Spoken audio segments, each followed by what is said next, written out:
బయ్యారి సారీస్ మే 8వ తారీఖున ఓపెనింగ్ జరగబోతుంది. ఎవరైతే షాపింగ్ చేస్తారో 3000 అండ్ అబౌవ్ ఫస్ట్ 200 కస్టమర్స్ కి సారీ రూపాయికే ఇచ్చేస్తున్నారు. ఎలా అయినా సౌత్ రాష్ట్రాల్లో పాగా వేయాలని చెప్పి బీజేపీ ఎప్పటి నుంచో ఎదురు చూస్తుంది. ఇక ఇప్పుడు కేరళలో ఖాతా తెరిచింది బీజేపీ. 3 స్థానాల్లో ఆ పార్టీ అభ్యర్థులు విజయం సాధించారు. నేమన్ నుంచి పార్టీ రాష్ట్ర అధ్యక్షుడు రాజీవ్ చంద్రశేఖర్ గెలుపొందాడు. ఇక కజకూటం నియోజకవర్గం నుంచి మురళీధరన్ గెలుపొందాడు. చతాన్నూర్ స్థానంలో బీబీ గోపా కుమార్ విజయం సాధించాడు. ఇక ఈ విధంగా కేరళలో బీజేపీ 3 స్థానాలను కైవసం చేసుకుంది.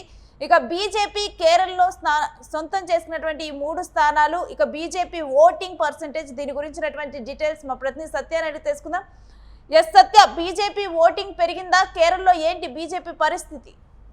ఎస్, డెఫినెట్గా బీజేపీ కేరళలో బోని కొట్టింది. అయితే గత 2021 ఎలక్షన్స్లో బీజేపీ ఓడిపోయినటువంటి సీట్లు, ఈ 3 సీట్లను కూడా ప్రస్తుతం 2026లో ఇప్పుడు జరిగినటువంటి ఎన్నికల్లో అనూహ్యంగా విజయం సాధించారు. వీళ్ళు ముగ్గురు కూడా గత ఎన్నికల్లో 2021లో ఓడిపోయిన పరిస్థితి ఉంది. ఇప్పుడైతే మరి పెద్ద ఎత్తున విజయం సాధించారు. ఏదైతే చాతన్పూర్కి సంబంధించి గోపకుమార్ పెద్ద ఎత్తున 4398 ఓట్ల మెజారిటీతో గెలుపొందారు. ప్రధానంగా ఇది ప్రస్తుతం చర్చనీయాంశంగా మారింది. ఎందుకంటే ఇక్కడ దక్షిణాదికి సంబంధించి పెద్ద ఎత్తున బీజేపీ పాగా వేయాలని చూస్తుంది. ఇప్పటికే కొంత వ్యూహరచన చేస్తూ ఉంది. దాంతోపాటుగా బీజేపీ ఎట్లయినా ఇటు దక్షిణాదిలో పట్టు సాధించుకోవాలంటే ఆ దాంట్లో భాగంగానే ఈ ముగ్గురు కూడా విజయం సాధించడం అనేది ఇప్పుడు చర్చనీయాంశంగా మారింది. కేరళలో మొట్టమొదటిసారిగా వీళ్ళు విజయం సాధించడం చరిత్రాత్మకంగా మిగిలిపోయిన పరిస్థితి అయితే కనబడుతూ ఉంది. దాని తర్వాత మురళీధర్ కూడా కుజకుటం నుంచి 428 ఓట్ల మెజారిటీతో గెలుపొందారు. ఈయన కూడా గత ఎన్నికల్లో మరి ఓడిపోయిన పరిస్థితి ఉంది. అలాగే రాజీవ్ చంద్రశేఖర్ కూడా నేమ్కి సంబంధించినటువంటి నియోజకవర్గం నుండి దాదాపు 4978 ఓట్లతో, అంటే భారీ మెజారిటీతో, దాదాపు 5000 దగ్గర కూడా మెజారిటీతో గెలిపోయిన పరిస్థితి ఉంది. ఖచ్చితంగా అక్కడ ఓటింగ్ అనేది బీజేపీకి అనుకూలంగా పడింది అనేది కూడా ఇక్కడ స్పష్టంగా అర్థం చేసుకోవచ్చు. ఒకవైపు ఏదైతే అధికారంలో ఉన్నటువంటి ఎల్డీఎఫ్ ఓటమి చెందడం, దాంతోపాటు యూడీఎఫ్ దాదాపు 110 సీట్ల వరకు అంచున, మరి ఇప్పుడు ప్రస్తుతం అయితే 102 సీట్లతో ముందంజలో ఉంది. ఆల్రెడీ కాంగ్రెస్ మొత్తం కూడా 63 సీట్లను కైవసం చేసుకొని సింగిల్ లార్జెస్ట్ పార్టీగా కూడా అవతరించిన పరిస్థితి కనబడతా ఉంది. కాంగ్రెస్ విజయ జెండా ఎగరేసింది యూడీఎఫ్ కూటమితో.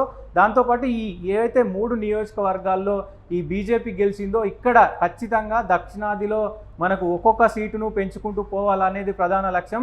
ఈ 3 సీట్లే రేపు వచ్చే ఎలక్షన్స్లో ఖచ్చితంగా మరి కేరళకు సంబంధించి కేరళలో మరి ఏదైతే వాళ్ళ విజయం సొంతం చేసుకోవడానికి కీలకంగా మారే అవకాశం ఉంటుంది. కాబట్టి ఈ 3 నియోజకవర్గాలు కూడా చాలా కీలకంగా మారనున్నాయి. ఇదొక శుభ పరిణామం బీజేపీకి. ఈ గెలుపుతో కేరళలో బీజేపీకి ఆశలు చిగురించాయి, మరింత ఉత్సాహంతో పనిచేసేందుకు అని చూడొచ్చా? డెఫినెట్గా ఇప్పుడు ఉన్నటువంటి సిచ్యువేషన్లో ఈ 5 రాష్ట్రాలకు గాను 3 రాష్ట్రాల్లో బీజేపీ మరి గెలుపొందిన పరిస్థితి ఉంది. దాంతోపాటు ఒక రాష్ట్రంలో విజయ్ కావచ్చు, ఇప్పుడు మరి ఒక రాష్ట్రంలో ఎటు పెద్ద ఎత్తున మరి కేరళలో కాంగ్రెస్ గెలిచింది. ఇప్పుడు ఈ ఏదైతే కేరళకు సంబంధించి ఖచ్చితంగా దక్షిణాదిలో పాహా వేయాలంటే ఒక్క సీటు, గతంలో కూడా మరి తెలుగు రాష్ట్రాల్లో కూడా బీజేపీ పరిస్థితి ఒక్క సీటుకే ఉండదు. ఇప్పుడు 8 సీట్ల వరకు కూడా వెళ్ళిన పరిస్థితి ఉంది.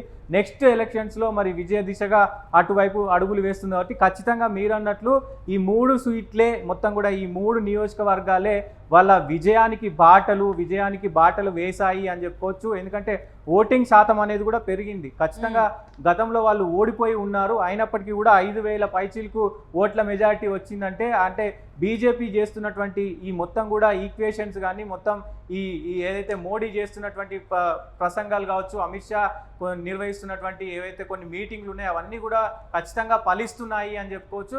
ఖచ్చితంగా వచ్చే ఎలక్షన్స్లో మరి బీజేపీ గెలవడానికి ప్రధాన మూలాలు కూడా అని చెప్పుకోవచ్చు. రేణు, రైట్. ఇక మనం చూస్తే సత్య, బీజేపీ ఎప్పుడైతే ఈరోజు అయినటువంటి ఎలక్షన్స్లో కూడా తాను పశ్చిమ బెంగాల్లో సాధించినటువంటి విజయానికి వీటన్నిటికి కూడా ఒక మ్యాప్ని రిలీజ్ చేసింది కాషాయ రంగు పులుముతూ.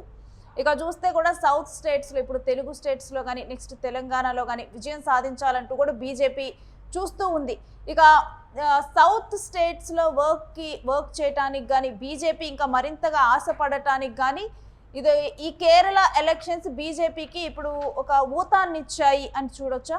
డెఫినెట్గా ప్రస్తుతం ఏదైతే ఇప్పుడు నార్త్ సైడ్ మొత్తం కూడా బీజేపీ కైవసం అయిపోయింది, మొత్తం కూడా మరి కాషాయమయం అయిపోయిన పరిస్థితి కనబడుతూ ఉంది. వాళ్ళ ఫోకస్ అంతా ఇప్పుడు దక్షిణాది మీద పడ్డది, దక్షిణాది రాష్ట్రాల మీద పడ్డది. దాంతోపాటు కేరళలో కూడా ఇప్పుడు బీజం వేశారు. ఖచ్చితంగా బీజం వేశారంటే మరి వాళ్ళు విజయం దక్కించుకోకుండా ఉండరు. ఎందుకంటే ఇది పశ్చిమ బెంగాల్లో మనం ఖచ్చితంగా తీసుకుంటే, పశ్చిమ బెంగాల్లో ఒక కేంద్ర మంత్రి అయినటువంటి అమిత్ షా ఓన్లీ మండల్ లెవెల్లో జరిగేటువంటి మీటింగ్ ఏదైతే ఆ బూత్ లెవెల్ మీటింగ్స్ ఉంటాయో వాటి వెళ్ళి అక్కడ కింద ఉన్నటువంటి కార్యకర్తలను అక్కడ ప్రజలను మమేకం చేసి పశ్చిమ బెంగాల్లో 200 పైచిలకు సీట్లను సాధించడం అంటే మామూలు విషయం కాదు. ఖచ్చితంగా ఇటు దక్షిణాది రాష్ట్రాలను కైవసం చేసుకోవడానికే ప్రణాళిక రచిస్తూ ఉన్నారు. ఖచ్చితంగా 2029లో మరి డిఫరెంట్గా ఉండే అవకాశం అయితే ఉంది. ఇప్పుడు ఏదైతే ఈ 3 సీట్లు గెలిచారో అవి ఖచ్చితంగా బీజం వేసే అవకాశం ఉంది. దాంతోపాటు తెలంగాణ కావచ్చు, అలాగే ఆంధ్రప్రదేశ్ కావచ్చు, ఇటున్నటువంటి మొత్తం దక్షిణాది రాష్ట్రాలను కూడా మరి 2029లో ఎక్కువ సీట్లు గెలిచే అవకాశం మరి బీజేపీకి ఉండే అవకాశాలు కనబడతాయి. కానీ సిచ్యువేషన్ మరి ఎలా ఉంటుంది ఏంటి అనేది చూడాల్సిన అవసరం అయితే ఉంటుంది. Renu right Satya, thanks for the details. ఇక కేరళలో చూసుకుంటే బీజేపీ 3 స్థానాల్లో బోని కొట్టింది. ఇందులో 5,000కు పైగా కూడా మెజార్టీతో ఈ 3 క్యాండిడేట్స్ కూడా ఉన్నారు. మనం చతాన్నూరు స్థానంలో బీబీ గోపాకుమార్ విజయం సాధించడం, కజకోట నియోజకవర్గంలో మురళీధరన్ విజయం సాధించడం, నేమన్ నుంచి పార్టీ రాష్ట్ర అధ్యక్షుడు రాజీవ్ చంద్రశేఖర్ గెలవటం. ఇప్పుడు మనం అక్కడ చూస్తే కనుక యూడిఎఫ్ గాలి అనేది వీస్తుంది. అయితే అంతటి గాలిలో కూడా ఇప్పుడు బీజేపీ అక్కడ 3 స్థానాలు గెలవటంతో కూడా దక్షిణాది రాష్ట్రాల మీద పట్టు సాధించాలి అని బీజేపీ ఎప్పటి నుంచో చూస్తుంది. ఇటు ఆంధ్రప్రదేశ్ కావచ్చు, తెలంగాణ కావచ్చు, తమిళనాడు కావచ్చు. ఆంధ్రప్రదేశ్లో చూస్తే ఇప్పటికే కూడా కూటమిలో భాగంగా ఇప్పుడు బీజేపీ అక్కడ అధికారంలో ఉన్నట్లే. ఇక మరియు ఇక్కడ తెలంగాణలో ఏ విధంగా అయినా కానీ బీజేపీ బలపడాలి, ఇంకా బలపడాలి. ఇప్పటికే కూడా కొంత బలపడినట్లుగా కూడా నాయకులను కానీ నాయకత్వాలు మార్చడం కానీ ఇవన్నీ చూస్తే కొంత బలపడినట్లు అమిత్ షాకి రిపోర్ట్ ఇస్తూ ఉన్నారు. ఇక ఆ తర్వాత చూస్తే 2029 ఎన్నికల్లో బీజేపీ ఇక్కడ గెలుస్తుందంటూ కూడా ఇక్కడ ఉన్నటువంటి నాయకులు కానీ గెలిచే విధంగా వర్క్ చేయాలంటూ కూడా దిశానిర్దేశాలు కానీ ఈ రకంగా కూడా కార్యక్రమాలు జరుగుతూ ఉన్నాయి. ఇప్పుడు కేరళలో 3 స్థానాలు సొంతం చేసుకోవడంతో కూడా దక్షిణాది రాష్ట్రాల్లో మరింత రెట్టించిన ఉత్సాహంతో పనిచేసేందుకు బీజేపీకి ఈ పెరుగుతున్నటువంటి ఓటింగ్ పర్సంటేజ్ అనేది డెఫినెట్గా కూడా ఊతమిస్తూ ఉంది.